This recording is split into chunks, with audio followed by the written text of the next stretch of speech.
Hello, we're working on number 3 for your 10-2-10-3 quiz review. Question 3 says, find the area of the base if necessary around each answer to the nearest tenth. Then you're going to use the area of the base and the height to find the volume of your prism. And that's what we're going to go ahead and do. So notice for this one, we have a triangular prism. So that means that the base we're looking at is this triangle shape.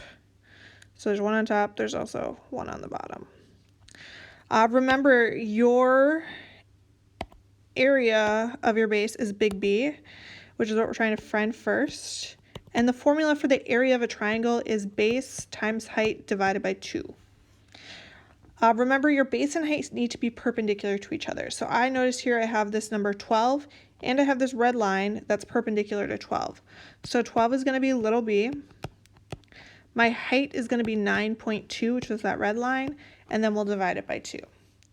I'm going to start by multiplying those numbers on top. So we're going to do 12 times 9.2. When I do that, I get 110.4, and then we'll divide that by 2. And I get 55.2. It says to round to the nearest tenth, so you're just going to leave that as your final answer. And I would type that into blank 1, and again, it should pop up here as well.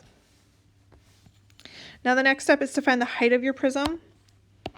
Remember, that's the distance between your two bases, so it's going to be this length here, which is 5. Your height from your prism should just be coming straight from the picture, so you shouldn't have to worry too much about it. So here we're going to put 5 in our 2 missing blanks. And then the last thing is your volume of your prism. Remember, your formula for volume is big B, the area of your base, times the height. And the good news is we already found this information, so we're just going to do 55.2 times 5. When I do that, I get 276 as my final answer. So I'm going to type that into blank 3, and you should be good to go.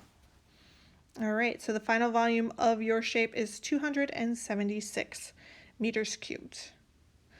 All right, again, you will be taking a quiz. It has a problem just like that. It's a triangular base. Make sure that this is the formula you're using to find the area of your base. That's kind of the key here, but otherwise you should be good to go. Thank you for watching, and good luck on your quiz.